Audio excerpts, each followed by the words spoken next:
In another life, you'll still find me cussing unrelentlessly. You have been warned, content is not suitable for all listeners.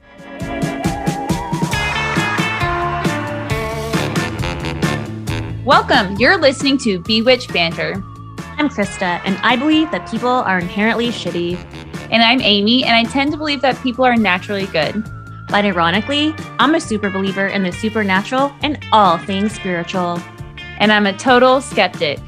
We're best friends, and in this podcast, we're seeking to explore and understand each other's perspectives with deep dives into the spooky, the spiritual, the magical, and the mystical. And some straight up spoofs. Today, we'll be covering some varying beliefs around the world, and I believe religions in reincarnation. Cheers to that. A virtual cheers since you're in Chicago. Let me get my iced tea. Okay. Chin chin. Chin chin. Let's get spiritual. Definitely with reincarnation.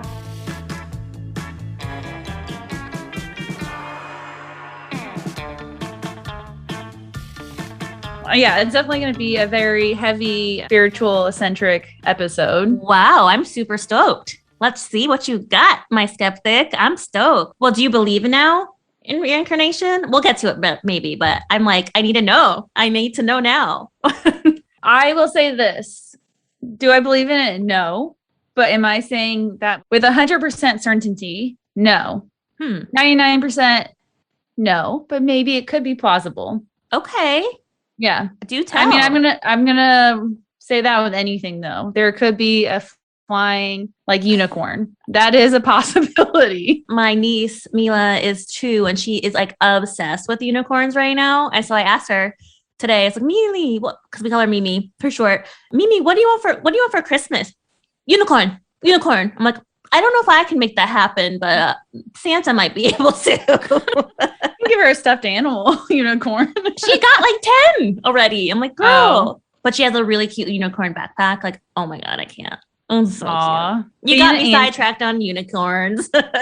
Yeah, but I'm just trying to say that I have the same amount of belief in reincarnation as I do with a unicorn that farts rainbows, basically. Like the Squatty Potty logo? Yeah. But you've seen that, right? No. Oh, so you know the Squatty Potty though, right? I mean, it's like the thing that helps kids squat on the potty, right? And adults, but they, for their commercial, it was a unicorn shitting rainbow. Oh, okay.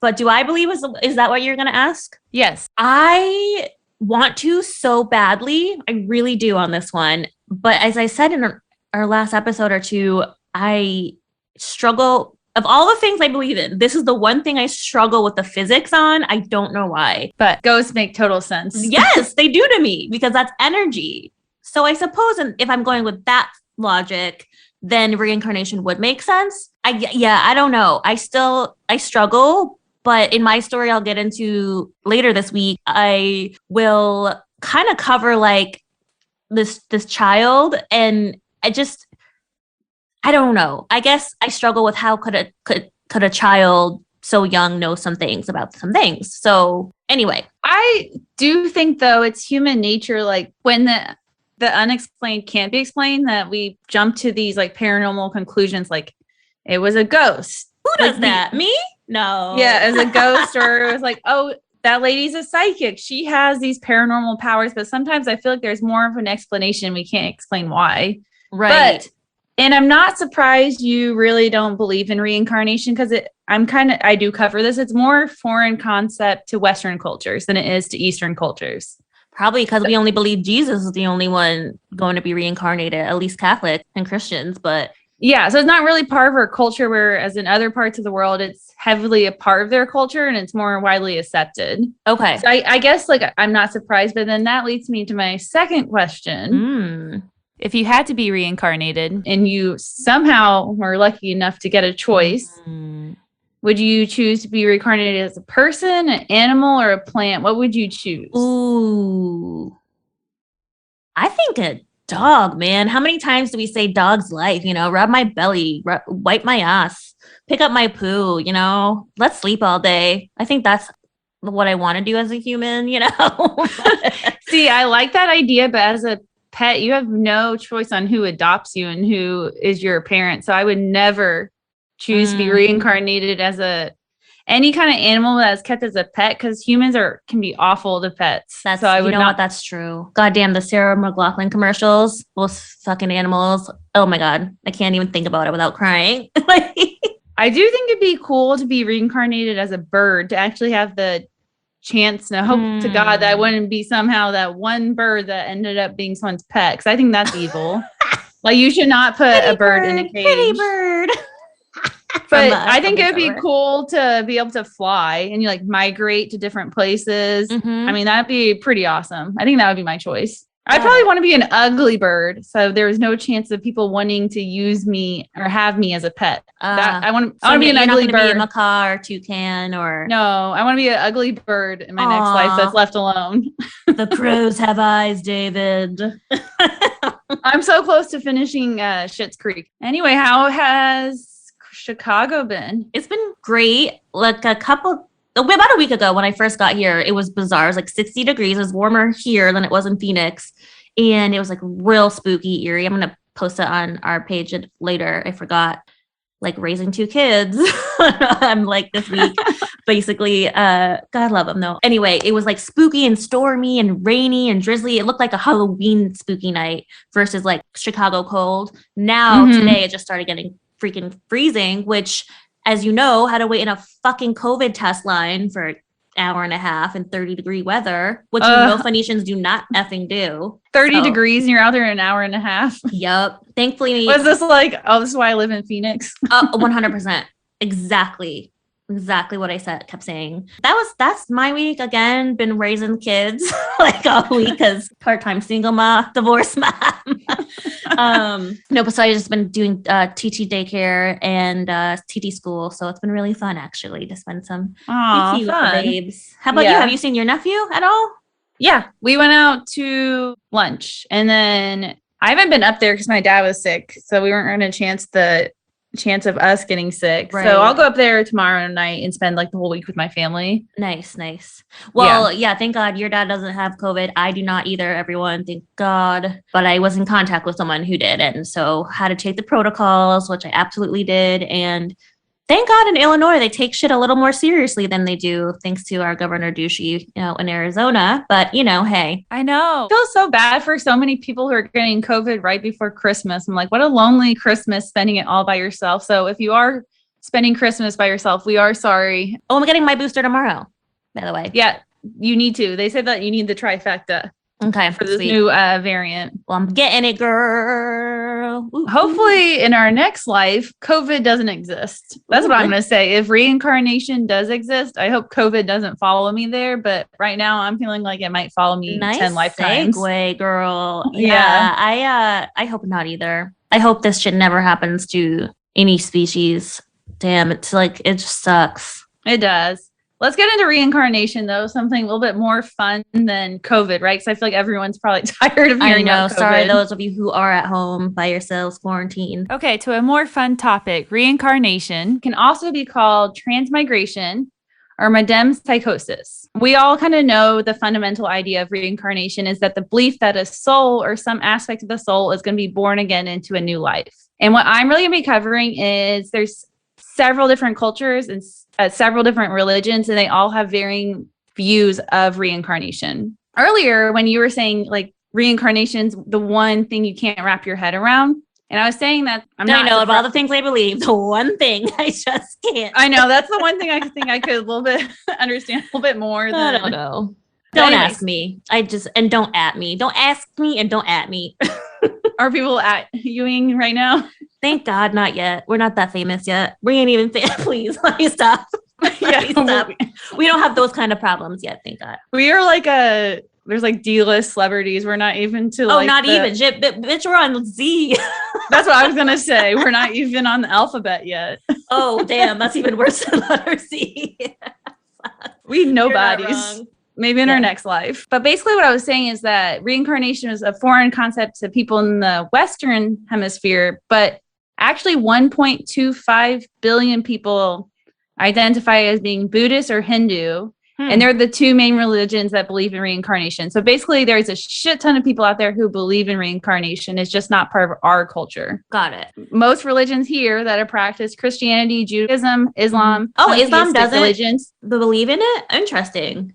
No. For some reason, I would think that they do, but okay. Interesting. Then these religions tend to not believe in karma, which is a huge component of reincarnation. Okay. Christianity and Judaism, they believe in afterlife. So they are skeptical of reincarnation being a real thing. Got it. Right. Because they want you to buy into the belief of heaven. And we don't know how the concept of reincarnation, how it was formed, because it's so old, right?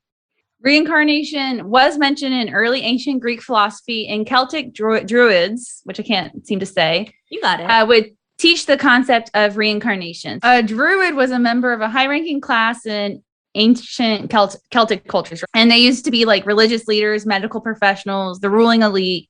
And this dates back to the 4th century, and they have proof that they would teach that as part of like their doctrine. Cool. And reincarnation is the central idea of most Indian and Eastern religions. Like I said, Buddhism, Hinduism, Jainism, and Sikhism. And majority of paganism also believe in reincarnation. Oh, that's badass. I haven't gotten that far in my literature study.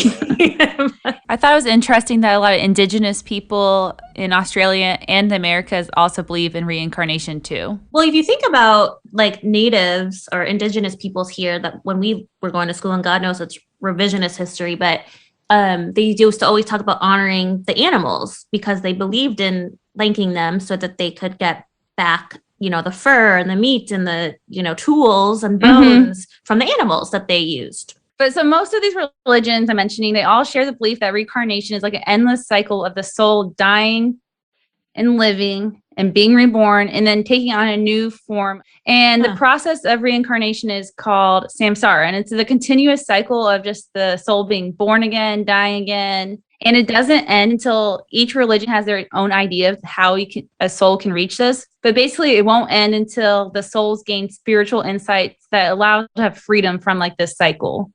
So it's like, whoa, over and over and over again. And each religion has its own idea of how you escape this cycle as a soul. Okay, gotta repeat the lesson is in a lot of, and that's one thing we actually do say, right? Like in our culture is like, you gotta repeat it to learn it. Mm-hmm. Yeah, and that's kind of a huge takeaway. It's like each time the soul is learning a little bit more. Okay. See, that part I dig. That's the part I'm like, all right, we're cells and memory and our cells don't lose those memories. That part I follow, but like, I don't know.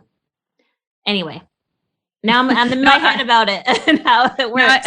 Well, I think it's okay if you don't know. I think a lot of these things, like if you were like 100%, I believe in this, I've like, that's kind of weird. I think the best way to be is like quite open-minded questioning. Could these things be real? But in most Indian religions, the repetitive act of the soul being reincarnated, they believe that a person can seek liberation through leading a life where they have like high morals, they're contributing to society in a good way. Mm-hmm.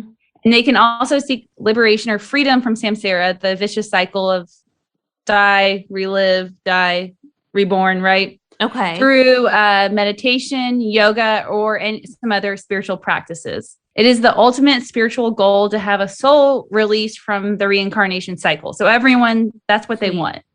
Like, you don't want to be in that vicious cycle. Okay. So you just want to be a soul free roaming some time and space that probably we just can't comprehend as humans. Got it. Mm-hmm. Okay. Got it. And when a soul is released from the cycle, it's also called like Nirvana. So they reach Nirvana. Got it. Which I covered in the yoga episode. Hello, and then hello. Sorry, how to do it. I don't get it. It's a song. Nirvana song. Oh, duh. Okay. I was like, I'm not following. Okay. And it can also be called Mokshu, Mukti, and Ki Avila. And it really depends on the religion. Okay. But I mean, I think like in Buddhists, we talked about like the ultimate thing everyone wants to reach is nirvana. Mm-hmm. In the Hindu doctrine, they are taught that people should strive to get out of the endless cycle of reincarnation. And when a soul is able to escape this cycle, they refer to it as achieving mokshu. Whereas in the Buddhist religion, it's a nirvana. So they have different terms for what they call it. Mokshu. Okay, cool. In the Hindu religion, they believe when you are reincarnated, the quality of life that you can expect in your next future life depends on the karma you built in your prior life. So it's like, okay, if you murdered someone, expect your next life is going to be kind of shitty, right? Or if you were like, or you're going to get murdered. I don't know. There's some karma.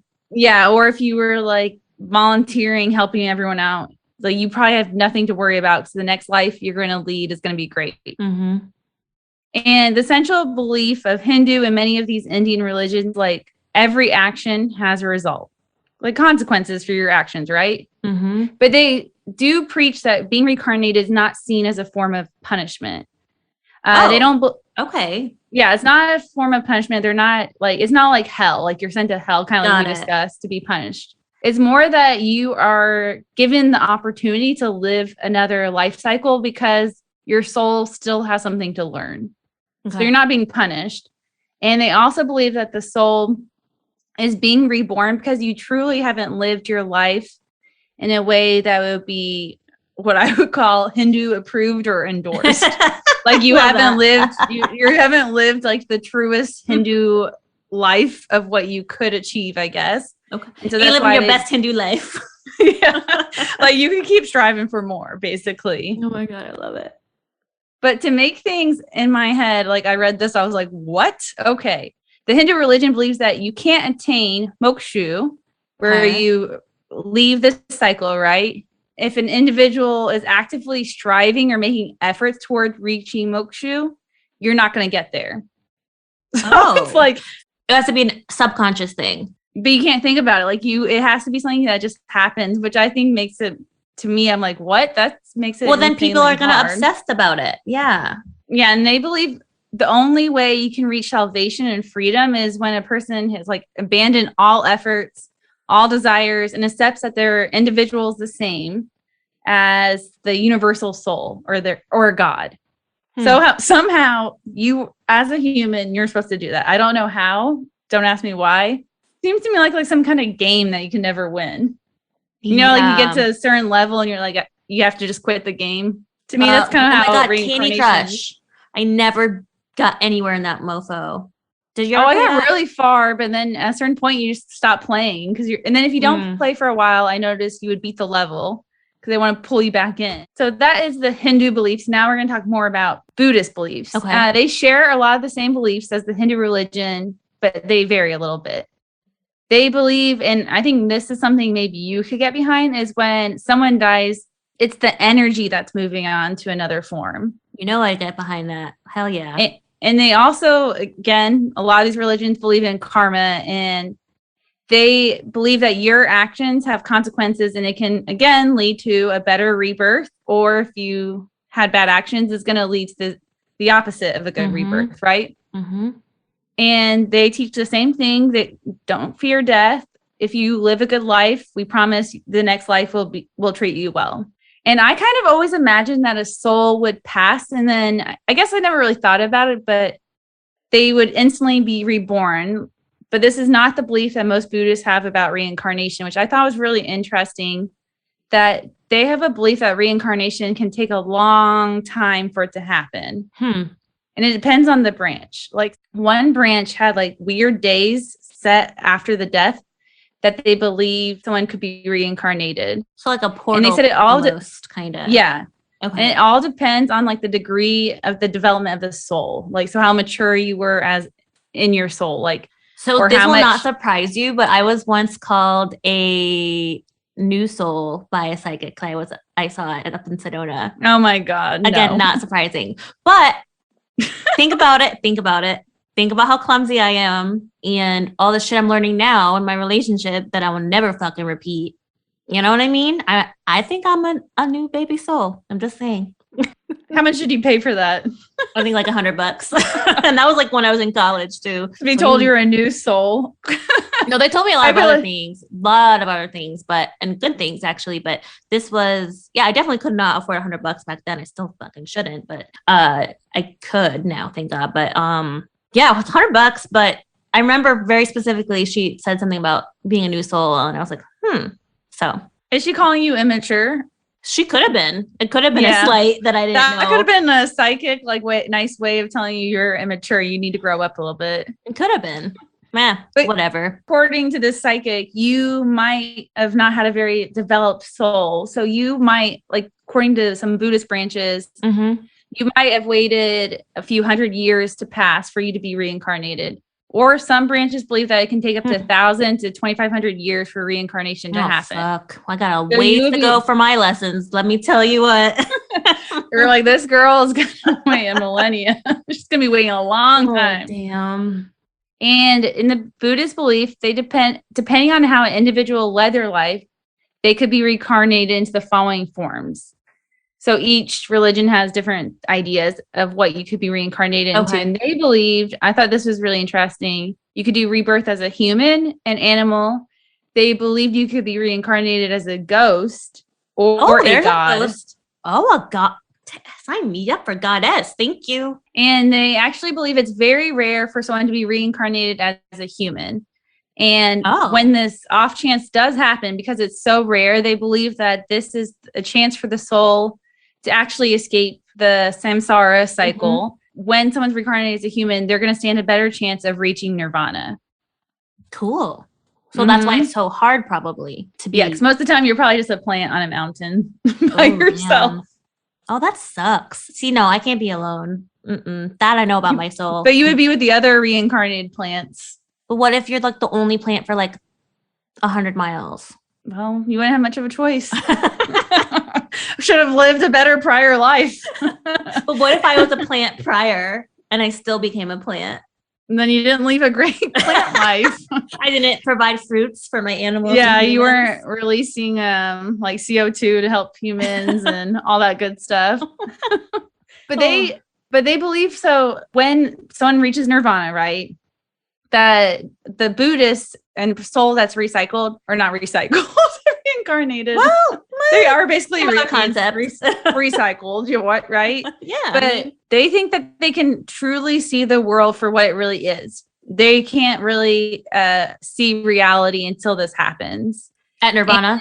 At nirvana. Okay. And then when they reach nirvana, they reach the samsara has ended, the cycle of them being reborn again. Cool. And when they reach nirvana, they also accept the Four Noble Truths, which I'm going to go over. And this is the basic essence and core of Buddha's teachings. Oh, cool. These are the four principles that Buddha came to understand when he was meditating under a Bodhi tree. So the Four Noble Truths are 1, the truth of suffering. 2, the truth of origin of suffering.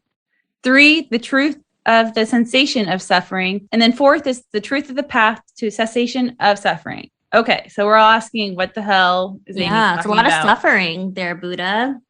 But I'm going to explain because I didn't type that out and write that and think, that makes a lot of sense to me. Yeah, same. Thank you. Please explain, Miss Holt. Yes, I'm going to put this in terms we can understand. So often the Buddha is compared to like a doctor, right? The first 2 noble truths, he has diagnosed the problem, which is suffering that humans have. And in the second truth, he is able to identify the cause. Okay. So the third noble truth is the realization that there's a cure for suffering. In the 4th noble truth, Buddha sets out a path, which is called the Eightfold Path, which is basically like a prescription from the doctor that's going to show you the way for a person to be released from any suffering they may have. Oh, that's cool. All right. Okay. Great analogy. Thank you. That makes a hell lot more sense. Yeah. I didn't understand the 4, but I thought I should read them anyway. No, really good. I'm glad you did. Okay. Some Buddhists believe they can go on and help others to be enlightened as well. Like they can choose to keep going through the samsara cycle. But others believe, like, it's not uniform what they all believe. Some believe that the soul is enlightened and basically the individual has no need to exist anymore. So that's the end of their existence. Like, they've reached nirvana, like peace. I don't need to be here anymore. Yeah, thank God. One day, let's all float away like that, man. Ah, God. I fantasize about that a lot, of just like not being in the human form and just like being free to just do whatever the fuck, you know? I don't know. I'm just like human suffering. I'm going on a philosophical tangent here. Are you trying to say goodbye to all of us on human Earth? I don't know. I just think how cool it would be to be not bound to the human body. Yeah, that was a deep one there. Woo. I thought you were gonna be like, this is my 13 reasons why. The end. Another group of people that believe in reincarnation, like I said, is indigenous people of America. Yay. And some of this I want to preface, a lot of this is generalization. So there might be some Buddhists who don't even believe in reincarnation. It's a pretty open key concept of the religion, but I just want to put that out. Most of these things I'm painting with a broad brushstroke. Yeah, got it. Makes sense. But before we dive into reincarnation, kind of like what you said at the beginning, I want to discuss how they view the soul. They believe in is what they call a free soul. They believe that the soul is the carrier of the human consciousness, and they believe that the soul is part of the body, but also separate. And a common belief is that the soul is able to temporarily leave the body while the body can be sleeping, in a trance, or on what they call a vision quest, which I looked up quickly is just like a spiritual journey. Yeah, people do that shit on ayahuasca all the time. Yeah. I got you. And the soul can permanently leave the body when someone passes away. They believe then the soul can move through the spiritual world before the cycle of reincarnation takes place. Okay. And then some Native American tribes believe that one soul can incarnate into more than one body, which I thought was a really cool concept that I've never really thought about. I always thought of the concept of like you're born into one soul, but they believe that sometimes the soul can incarnate in several bodies, and a body can be made of more than one incarnated soul. Whoa. And some believe that I do not like. That creeps me out real bad. I don't know why, but it really does. Like you got voices in your head? Yeah, I don't know, but maybe that's why you're such a new soul, because you only have one reincarnated soul. Could be. Not wise like me, who has probably like 10 souls inside me. Oh, so wise. But yeah, they believe basically like up to 5 souls can incarnate it into one body. Wow. Which I've never really thought about before. I just thought it was like transactional, one soul for one body. I guess I thought that was really interesting. Yeah, it's still creeping me out, but yeah, it is. It's fascinating. Yeah, so the human tribe believes that only twins or people with physical deformities can be reincarnated, and they're from the Colorado River Valley. I don't want to talk down about any religion, but I wasn't sure about this. They view these people as what they call visitors, and they'll have the opportunity to be reborn to live a quote unquote normal life. Oh, yeah, no, that's ableism right there. I wasn't so into that one, but that is from what I read. If you know better, please educate me. Yeah, please email us, bewitchedbanter@gmail.com. And the Inuit tribe that live in mostly like Greenland, Canada, and Alaska. And the Inuit tribe believes all things in nature, like you said at the top, animals, inanimate objects such as a leaf contain a soul. And one belief they have about reincarnation is that it's different from other beliefs. Is that souls only reincarnate within the same family. So it's like an heritage thing or ancestral thing. So when a baby is born in the tribe, they're believed to be reincarnated family members who have recently passed away. Oh, that's so in this tribe, this is why sometimes they will refer to the new baby as a father or uncle or whoever they believe the baby was in the previous life that was reincarnated into this new life. Whoa. That's really cool. You don't find that creepy? No. I think that's sweet, actually. I don't know. You know, I'm all about ancestral stuff, so I like that. I think I could see that being cool because all of us have a little bit of our ancestors we haven't probably even met just by genetics and what our parents have taught us, and it's like kind of passed down through each generation. So I get that. I think that's cool. Yeah, that's what I'm saying. I think that's really cool. And so when the child in this tribe is born, they're typically given over 15 ancestral names. And this practice is to help extend the life of those who have passed away. And they don't see names just as names, but they see them as like spiritual associations with their ancestors. So cool. See, I dig that. And then 2 tribes in Alaska, the Tlingit and Haida, believe that the burial process of a loved one can determine the reincarnation process. So for this reason, they always cremate the bodies. They believe that's the best way to do it, to honor the soul and allow them to be able to have a successful rebirth. And they burn the dead until only the bones remain. And for this reason, when they hunt, they do like They go to great lengths to make sure that when they kill an animal, they're not destructing any of their bones, because they have a belief that if they like the animal's bones were to be broken, the animal wouldn't stand such a good chance at reincarnation. Wow. And they want to honor the animal and allow it to have that chance to have a successful rebirth. I love that. And then going back to the science community, which you probably all didn't think I was going to talk about too much. And I didn't. I was like, wow, she's going Krista on us here. But in the 1920s, a doctor named Ian Stevenson, he formed the Division of Perceptual Studies, and he was inspired because as a child, he was often like sick with bronchitis, right? So he had like several bronchitis. Ain't nobody got time for that. Sorry. I have never had, what's that from? I don't even know. You know, Amy, so I got bronchitis, lady. Girl. Who's that? Ain't nobody got time for that. Oh, honey, I gotta take you to church after this. Okay, so anyway, he's got bronchitis and he's spending hours in bed. And his mom, for some reason, had a lot of books about Eastern religion. And that's where he learned about reincarnation. And as a child, he had like this fascination with it, right? And he went on to study, he's really smart, biochemistry, psychosomatic medicine. And he was trained in psychiatry. I can't talk. Psychiatry. And psychoanalysis. Wait, did he join a sex cult too? Like, no. What's his face? No. Jack Parsons? No, not at all. But I mean, he's also a weird guy. So he was named the chairman of the Department of Psychiatry at the University of Virginia in 1957. This is when he kind of started to revisit like his whole obsession with like the paranormal he had from when he was a child. And he started to study parapsychology, which I had no idea what that was, but it's the study of mental abilities that seem to go against or be outside the known laws of nature and science. Oh, Alison Dubois, the psychic I covered for Psychic Solving Crimes way back when, she was studied by a parapsychologist who I believe his name was Gary Schwartz down in Tucson. And so, and you asked, about psychic kids. And what I would do if they said, Mommy, I saw grandma or a ghost or whatever, I would take them to a parapsychologist. Frankly, I would. Yes. You don't think they're like quack scientists? It depends. Okay. So it depends what my kid is seeing. Therapist. Well, therapist first, for sure. Like to make sure there's no underlying actual medical problems.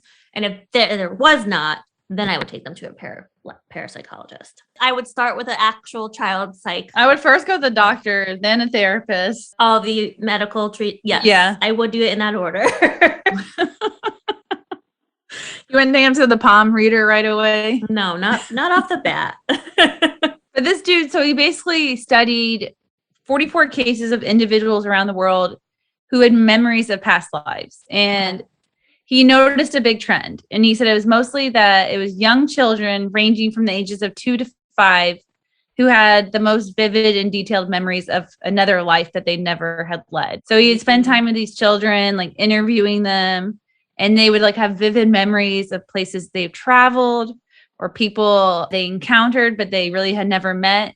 And he also had a few children who had birthmarks that corresponded with stories that they told them of a past life where they were injured. Whoa. So I thought that was kind of interesting. But so now let's see where he got his client base. He got most from Asia, where the belief of reincarnation is really present. So he was kind of finding the people who believed in it already. Got it. Confirmation bias, as they call it in the that's what I was looking for. Thank you. Community. You're welcome. But in his lifetime, he studied over 2,500 different cases. This is why when you asked me if I believed in reincarnation, I kind of stole what he had. He stated that he was never striving to prove that reincarnation was real, but he wanted to show it could be plausible. So see, that's my whole point. Thank you. I never said with 100% certainty. I'm saying 99% certainty. I don't believe in most of this stuff, but not surprising. The scientific community did not really back up Ian Stevenson. He didn't really get the support. Yeah, of course. They kind of looked at him as like being biased, not telling the whole story. And when he did pass away, he decided to purchase a lock. And he thought if he was to be reincarnated into another soul, he would hope that the lock, someone, whoever, like the new body form that would take on Stevenson, would be able to open the lock. So the lock is placed in a file cabinet in the Division of Perceptual Studies, still there. Okay, that's what I was wondering. Where the hell is this thing then? Okay. To honor his life. But if you can imagine, dun, dun, dun, it's never been opened. And that is he's waiting 1,000 years. I don't know. I know, but will the world even be around then? No, fucking at this rate, no. I know. It feels like that. Oh, no. We will destroy ourselves long before we're able to come back to ourselves. So, yay, Merry Christmas, Happy New Year, everyone. But who knows? The lock might still survive the apocalypse, and maybe a new soul will come and unlock that cabinet, but we just won't be around to know about it. Or an alien species. Who knows? Who knows? It's plausible. That's right. Maybe not. Hey, who knows? Who knows? But yeah, that is reincarnation in a nutshell. Oh, wow. No, that was fascinating. Really good job. The whole kid thing I'll get into later this week, but that shit freaks me out too. Like, why is it? I know. I watched some YouTube videos about reincarnation stories, and there's one where this kid believed he was like reincarnated as Anne Frank. It was pretty interesting, and I mean, I can see why this is an idea that's been around for years and years and years, though. Absolutely, it's just another way, like you were saying, as you're going through your history as the devil, for humans to organize the chaos in this universe that that we cannot absolutely control, just is.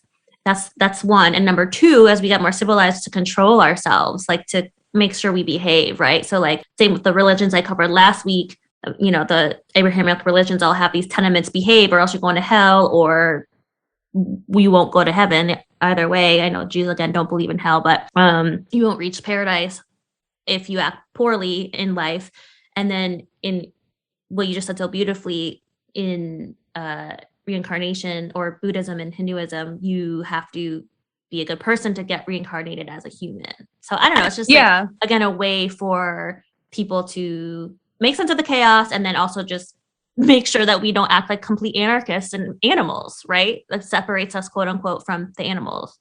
So no, I totally agree, because I feel like it is like most religions, when you look at them, because they are ancient practices, is probably a way to get society, like you said, to behave. I mean, you said it perfectly. It's just like hell was a deterrent. Like if you are hellion here, you're going to be in hell. And then the same if you're like acting up, causing hell, you're going to have a hellish next life. Ooh, but nice. Reincarnated, basically. Yeah, so I can see. I mean, would you prefer the idea of reincarnation, or do you like the idea of an afterlife? Oh God, I love both, to be honest with you. I know that sounds like a cop out, but afterlife I have always believed in some form, and whether that does take the form of reincarnation or not, because it's just a life continued. So it's a life after your other life, right? So I don't know. I love both thoughts, but I guess I have to go with what I've always known, because I'm comfortable with that, afterlife. Because it's supposedly guaranteed heaven, paradise, whatever. Whereas now if you were reincarnated, then you can end up like, I don't know. There's no guarantee that I won't be that plant on the mountain 100 miles away from other plants, So how about you? I like the idea of reincarnation. Like what I like about it, it's all about like learning. And I feel like a lot of the monotheistic religions view the afterlife almost as like a punishment. Like, hey, you made it. You either go to heaven or you go to hell. And I like the idea of their belief is more like, oh, so you screwed up. Let's give you another chance to get it right this time. Let's learn and evolve as a soul. And I feel like, to me, that's much more of a beautiful idea than this afterlife where some organized religions believe like only certain people can get in. The rest of you will pay for an eternity, which we kind of discussed in our last episode. Oh my God, Nicole, I changed my answer. Oh, did I inspire you? You did. I'm doing this because this is what Teddy was doing all week with his teacher, and like their little cute friends with their headphones on Google Meets or Classrooms. Yeah. Miss Hall. Yeah, I totally changed my answer. You did inspire me because it's more forgiving. And frankly, the path that I'm working on, my healing path, is very much more aligned with Buddhism and Hinduism ideals and, learning again. I think to your beautiful point, it's all about learning and being better. Yeah. So I just think to me, it sounds more like more forgiving religion, more accepting, more like, hey, just you got to keep learning until you get where you need to be. Where I feel like from the Christian teachings I know, and I know it's easy to generalize because a lot of people have different beliefs, but from what I've learned, it's kind of like, hey, you get this one chance in your life on earth, and if you screw it up, you might pay for an eternity, which feels like to me very harsh. I feel like I definitely would go with more of and like nirvana seems like a beautiful thing to reach. Mm-hmm, sure like does. You have reached the peace. You don't really have any desire, any greed, or any of the things that kind of just make us human. You kind of relieve all that, and your soul's like, okay, I fully existed. Yeah. Time for me to go. So you've like truly peaked, I guess. Peak soul. Yeah. Working on my fitness. I thought it was cool though. Like I knew some of this, I knew the basic concepts of reincarnation, but I thought what was more interesting to me was the varying beliefs, like where some religions believe like you can only be reincarnated as a human, where some believe like you could become like an inanimate object. And I like the idea of I don't know why I always thought it'd be like you die and then you're reborn instantly, but the idea of it can take like years and years. And I also thought it was interesting that they have the belief that some souls, like one person is like in several souls, which I thought was interesting too. No, I totally agree. Fascinating and really good job, because I don't know, I had a lot of different thoughts, but you brought it to like a whole awesome new level. So thank you. What were your thoughts? I didn't know that, again, like it could take that long. I was with you, and I didn't know that multiple souls could, in some beliefs, be in one body. That's still creeping me out. I'll be real. I don't know why that creeps me out, but it does. But yeah, no, thank you so much. That was awesome. Sweet. Yeah. So that was like just a short highlight, but Thursday, we're going to each be doing our own stories that involve reincarnation. So make sure you tune in. And if you enjoyed the episode, please leave us a review. And we hope you had a good Christmas, because I know this is launching right after Christmas. Yes. We are recording early just to give ourselves a week off. And we hope you had a good time with your family, your friends. Or my hairstylist today was telling me, he was like, I am spending the day alone. I'm going hiking. I'm going to go eat at a Chinese restaurant by myself. And he's like, I don't want to be around any humans. And I was like, I am so here for that on New Year's Eve. Oh my God. Fuck yes. Note to self. That's what I'll be doing on New Year's Eve. Oh, I will. New Year's Eve. I already have it planned. Queer Eye is coming out. So I'm hoping to spend the evening with Corey in my PJs on my couch. Maybe a gummy or two. Food. I'll have a gummy or 5, and eating good food and a hot and then tea. I want to go on a hike the next day, because I liked when I did that last New Year's. So that was really nice. Love that. And hopefully there'll be snow, because last time I went, there was snow on the mountains in Phoenix, and it looked so cool. Oh, wow. Yeah, snow in Phoenix is always so fun and special, but rare, as we know. But anyway, hope you guys have a wonderful had a wonderful holiday. And also, if you have any reincarnation stories that you heard over the family Christmas dinner table or wherever, from grandma and grandpa or whatever, share them with us at bewitchedbanter@gmail.com. Love to hear whatever you guys think about reincarnation. Okay, well, on that note, should we say peace, bewitches?